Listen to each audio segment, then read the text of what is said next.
"I don't need you anymore," he shouted from inside the house. The opulence of his foyer echoed in his voice. "I got what I wanted, a son. But you? You were never the woman I could introduce at the Valencia Gala. You don't belong in my world." Naomi blinked, her lashes heavy with rain. "Mateo, please, I just gave birth. You said we were—" "I said what I had to," he barked. "Now take your child and leave." Her child, not theirs. Welcome to Cedar Light Love Stories, where every tale is a spark of hope, passion, and connection. Subscribe now, turn on the bell, and let your heart journey with us through unforgettable love stories that inspire, heal, and ignite your soul. She stepped forward, trying to hold her son tighter as he whimpered against her chest. "Please, I don't even have a ride." The door slammed shut so hard the stained glass panels trembled. Naomi stared at the door, motionless. The silence was louder than his rejection. Her entire body pulsed from childbirth, her back ached, her knees shook, and the gauze beneath her dress was still fresh with the marks of delivery. But nothing hurt more than this, not the contractions, not the stitches. This was the end of the life she thought she was building. She turned slowly, clutching the infant to her breast like he was her last breath. Her tears mixed with rain as she walked down the steps of the grand marble entrance. No coat, no car, no money. Just her and the child she was told wasn't wanted, except for what he symbolized to a legacy-obsessed man. 3 blocks down, she flagged a taxi with a shaking hand. The driver didn't speak much English, but he recognized the desperation in her eyes. She gave him the last euro she had and muttered, "Anywhere with shelter." As they drove off, Naomi looked down at her baby boy. His eyes fluttered beneath closed lids. Peaceful, unaware. "I'm sorry," she whispered. "You deserve more than this, more than me." Her voice cracked. The words hurt more than the labor did. She was Naomi Williams, of the Williams Holdings legacy, but she had hidden that from Mateo to love him without the power of her name. To be loved not for her family empire, but for herself. And now, discarded like a storm-soaked envelope, she understood what kind of man he really was.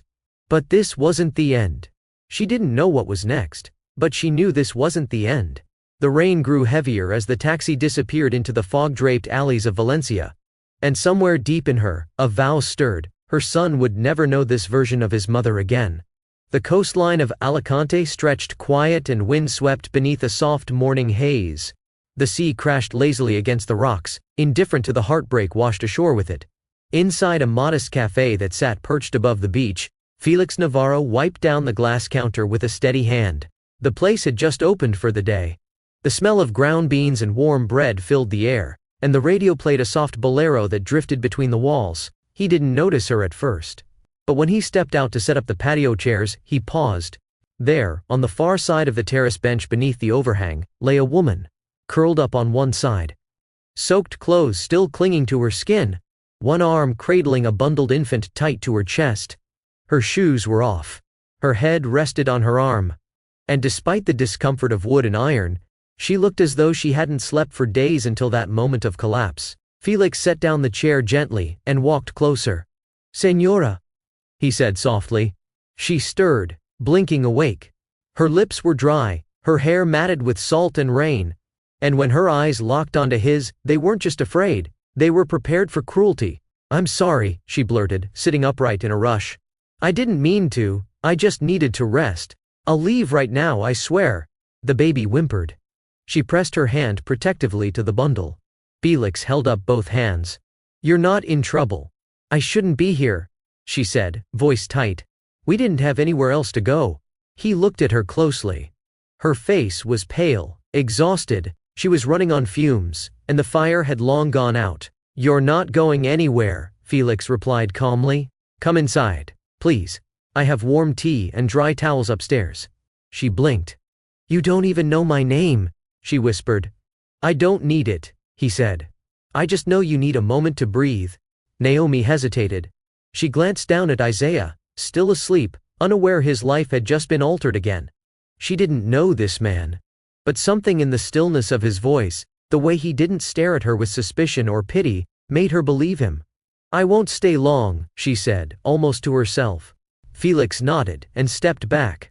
"Take all the time you need." Upstairs above the cafe, the apartment was small but clean. White curtains drifted near the open balcony. A kettle whistled on the stovetop. Felix laid a soft towel on the couch and gestured. "You can sit here. I'll bring something warm." Naomi set the baby gently in the cradle of her arms as she lowered herself onto the cushion. The scent of cinnamon and sea salt drifted through the air. For a moment she just stared into space, her fingers tracing the edge of the towel, her mind still stuck in that marble doorway days ago. Felix returned with a tray, tea, bread, a small plate of honey. "You're kind," she murmured, not meeting his eyes. He poured the tea. "I'm just doing what someone once did for me." As she reached for the cup, her hands trembled slightly. Felix pretended not to notice. "Is the baby all right?" he asked. She nodded, pulling the blanket back a little. "His name is Isaiah." "That's a strong name." Naomi said nothing for a while. Then, in a voice low and nearly lost, "His father doesn't want him." Felix sat beside the cradle. "Then he's already luckier to have you." Naomi let out a dry laugh, half pain, half disbelief. "You don't know what I've done." Felix looked at her calmly. "I don't need to." She turned her head slowly toward him. Their eyes locked. He didn't flinch at her scars, or her silence. He simply said, "You're safe here, tonight, and tomorrow, and however long you need." For the first time in days, Naomi let her shoulders fall. She didn't cry. She didn't speak. But she stayed. And that in itself was a beginning. Morning sunlight spilled through the linen curtains of the apartment, casting a warm glow over the wooden floor. A gentle sea breeze stirred the scent of bread and citrus into the air. Naomi sat curled on the couch, a soft cotton robe replacing her soaked dress, her bare feet tucked beneath her. Isaiah lay sleeping in a basket crib borrowed from Felix's storeroom, wrapped in a fresh blanket, his breaths light and even. Felix moved quietly in the kitchen, preparing another pot of tea. He didn't speak unless spoken to. He didn't hover. And that silence, that calm, was the first thing Naomi noticed. She held her tea with both hands, sipping slowly. Her body still ached, but for the first time in days it wasn't from heartbreak, it was from healing. "Did you get any sleep?" Felix asked gently from across the room. She nodded. "Some. More than I've had in weeks." Felix smiled. "That's a good start." Naomi looked at him, really looked, at the quiet strength in his shoulders, the way he moved with purpose but never pressure. "You run this cafe alone?" she asked. He nodded. "Most days. My father passed a few years ago. It was his before mine." She set the cup down. "And your mother?" "Left long before that," he said simply. "Some people don't stay, even when they should." Naomi swallowed, her throat suddenly dry. "Yeah," she murmured. "I know something about that." She stood slowly and walked toward the window, gazing out at the vast blue stretching beyond the cliffs. Her fingers pressed against the frame. "May I ask his name?" Felix asked from behind her. She turned slightly. "The baby's?" He nodded. "Isaiah," she said quietly. "I named him that because it means salvation. I needed to believe something good could come from all this." Felix approached slowly. He didn't interrupt, just listened. She continued, her voice growing steadier. "I gave myself to someone who only saw me as a vessel. He wanted a son to carry his name, his empire. But me? I was never part of the picture." She touched her side, just above the healing stitches. "I wasn't even allowed to rest before he threw us out." Felix's jaw tensed, but he didn't speak. Naomi glanced at him. He said I wasn't the kind of woman he could present in his world. Felix took a step closer. "Then his world is broken." She blinked at him, unsure of how to respond. He looked down at the floor, then back up at her. "You don't have to tell me everything. But you should know. You didn't deserve that." Naomi's lips parted, then pressed closed again. She didn't expect kindness, not now, not after being treated like she was disposable. She reached down and pulled her robe tighter. "You don't know me," she said softly. "No," he replied. "But I see you." That made her pause. He wasn't talking about her name, her past, her choices. He was talking about the woman standing in front of him now. Raw, worn down, still standing. Naomi looked away, suddenly overcome. Felix didn't step forward. Instead, he reached for a towel on the counter and walked over to where she stood, lifting it gently to her damp curls. "Sit," he said. She obeyed. As he patted her hair dry, careful and patient, she closed her eyes and let herself be still. "You're safe here," he said again, quieter this time. She opened her eyes and turned toward him. Their faces were close now. The room was quiet. Naomi's lips trembled. "Thank you," she whispered. He nodded, then took her hand in his. And before she could stop herself, her voice broke with a name. "Mateo," she said. That was his name. Felix didn't ask for more. Instead, he reached up and kissed the inside of her palm.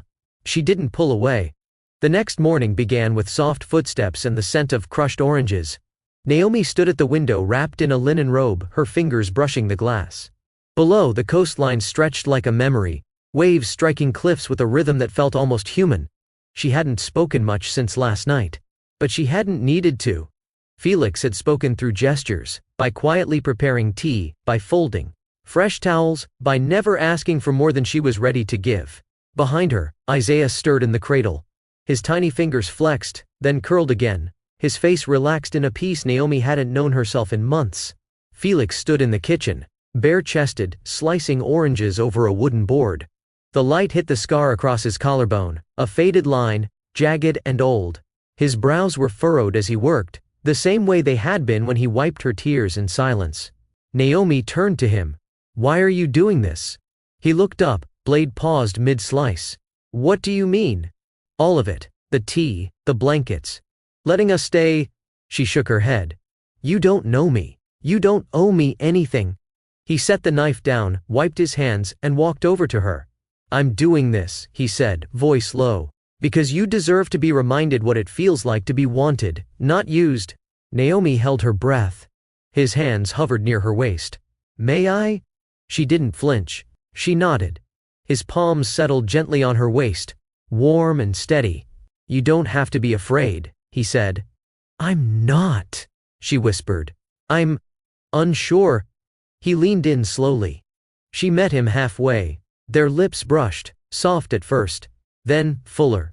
Still careful, but no longer hesitant.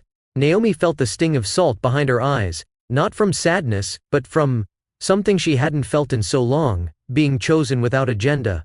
She pulled back just enough to breathe. "I don't know how to do this again." Felix's hand rose to her cheek. "Then let me show you." Outside, the wind rose, carrying the scent of citrus and sea into the apartment. Inside, Naomi leaned in again, and this time she kissed him first. Their mouths met with less caution, more truth. Her arms slid around his neck. His hands settled at her waist, anchoring her like she hadn't been in months. She wasn't broken. She wasn't discarded. She was wanted, and this time, she could feel it in every inch of her skin. Night had settled over the coast like a slow lullaby. The cafe was dark below. Upstairs, the apartment windows were open, letting in the warm breeze from the sea.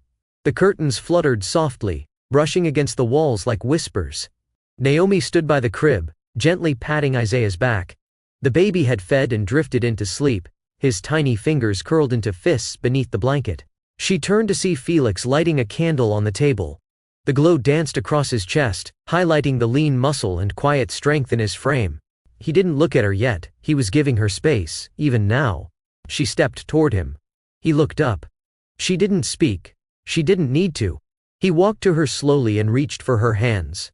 Her robe slipped slightly as she moved. She didn't pull it tighter. She let it fall open just enough for him to see the stretch of her skin, the softness she had tried to hide. Felix brought her hand to his mouth and kissed the inside of her wrist. Then her forearm.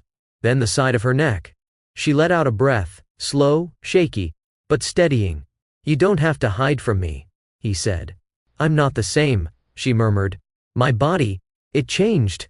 "I know," he replied, touching her hip, tracing the gentle curve beneath the robe. "And it's beautiful, it carried life. It carried him." She swallowed hard. "I felt invisible since the day he was born." Felix shook his head. "You're more visible now than ever." He moved behind her, sliding the robe off her shoulders with reverence. She stood bare before him, her body marked by motherhood, full, curved, strong. He didn't look away. He dropped soft kisses across her spine, then her shoulders. His arms wrapped around her waist, holding her like she might disappear if he didn't. She turned in his arms and kissed him, slow, unhurried. They moved toward the bed. The sheets were cool, the candlelight flickering across the ceiling as he laid her down gently. Felix kissed her collarbone, then moved down, his lips brushing across her chest, pausing reverently at the curve of her breasts. She gasped softly when his mouth met her skin, gentle, assured, reverent. Her hand gripped the back of his neck. "Please," she whispered. "Say what you need," he said against her skin. "Just don't leave." He looked up at her. "Never." Their bodies pressed together, skin to skin, his weight comforting rather than consuming.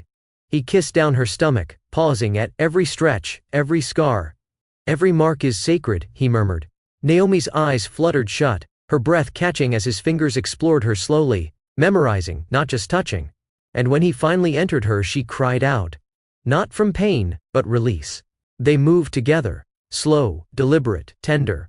She clung to him, her body reacquainting itself with pleasure, with being seen, with being cherished. Felix kissed her deeply as he whispered, "You are not broken." Her tears came then, not of sorrow but of affirmation. Each stroke was a wordless vow. Each sigh was a quiet declaration. And when they reached the crest together, Naomi arched beneath him, her fingers digging into his back, her voice breaking around his name. After, they lay tangled in the sheets, the breeze cooling the sweat on their skin. Naomi turned to him, her voice soft and trembling. "I didn't know I could feel like this again." Felix tucked a curl behind her ear. "You never stopped deserving to." Morning sun poured through the balcony doors, catching the edge of the hardwood floor and bathing the room in gold.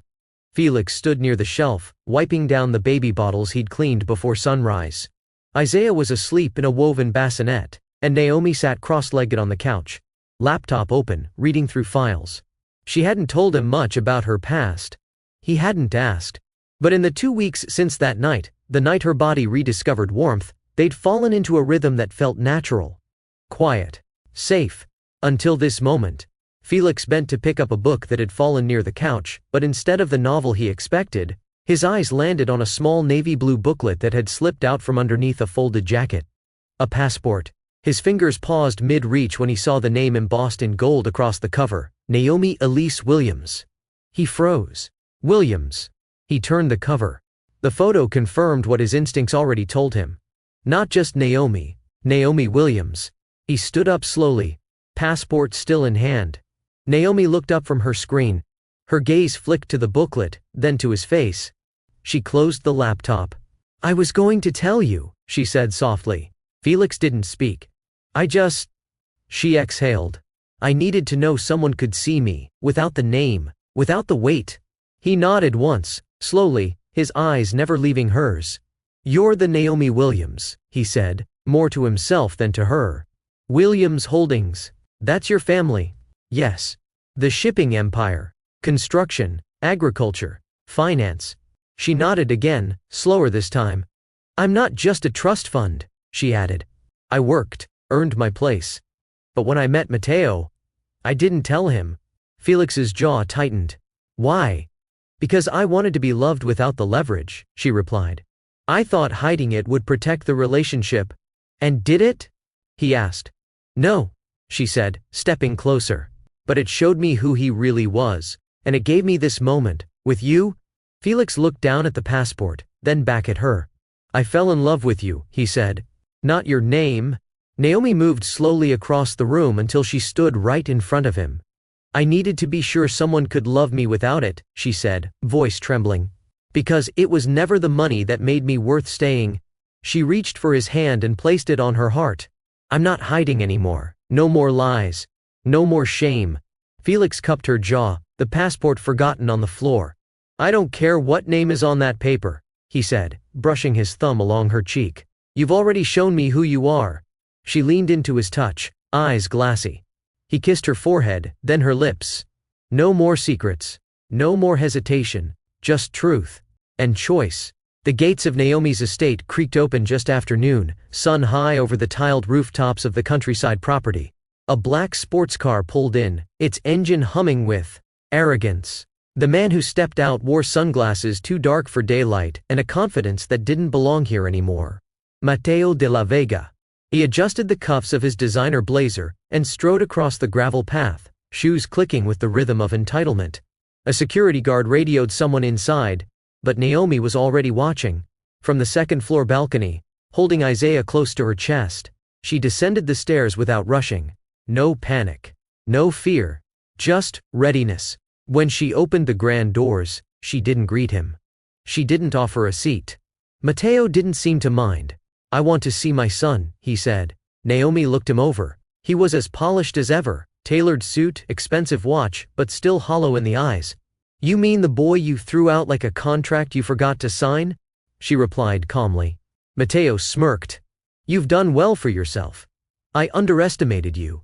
"No," she corrected. "You saw only what you wanted, a womb, not a woman." He shrugged. "Maybe I was wrong about you. But he's still my son." "No," she said. "You signed your rights away the moment you shut that door." Felix stepped into the doorway then, his stance quiet but unwavering. "Isaiah already has a father. One who stayed." Mateo chuckled under his breath. "You think raising someone else's blood makes you something?" Felix didn't blink. "I think showing up makes me everything you weren't."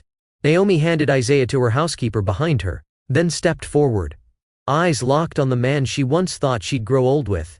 "You came here expecting what, Mateo?" she asked. "To reclaim a legacy you abandoned?" "I came because I realized what I left behind," he said, trying to soften his voice. But Naomi didn't flinch. "You left behind a woman who bled for you, a child who cried for you, and a love you never valued." Mateo's jaw flexed. "He's mine, Naomi." "No," she said. "He was yours until you threw us away." Felix moved to stand beside her, not in front, not shielding her, but with her. "Your power is revoked," Naomi said flatly. "You don't get to show up and rewrite the story just because the ending didn't favor you." Mateo looked between them, Naomi radiant in her calm, Felix steady in his silence. "I'll take this to court," Mateo threatened. Naomi raised a brow. "Try it. But be ready for the world to hear exactly what kind of man you are." He faltered. Naomi took one final step closer, her voice cool and clear. "You may have helped create him, but you don't get to call yourself his father."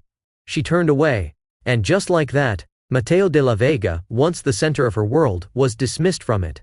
The night before the wedding, Naomi stood in the estate library, wrapped in a silk robe, her bare feet sinking into the velvet rug. Books lined the walls. A fireplace glowed in the corner. The room was quiet, too quiet for a woman whose heart was finally full. She turned at the sound of the door clicking shut. Felix stepped in, wearing only slacks and a white undershirt. His hair was still damp from the evening shower. He paused when he saw her. "You should be resting," he said gently. Naomi walked toward him. "I've rested enough. Tomorrow, everything changes." He raised a brow. "Have you changed your mind?" She shook her head. "I've made up my mind." She took his hand and guided it to the curve of her waist. "Everyone will be watching tomorrow," she whispered. "The cameras, the press, my father's board. I'll be the woman who left a billionaire and married a man without the last name." Felix looked into her eyes. "Then let them watch." She stepped backward, pulling him with her. Her robe slipped. He caught it before it hit the floor. And then she was on the antique desk, lips brushing his neck, her breath unsteady. "You're mine now," she murmured. "Not just for the quiet nights, for all of it." His fingers found her thighs. She gasped, as he spread her legs gently and pulled her closer. He slid her panties aside with precision, slow and deliberate.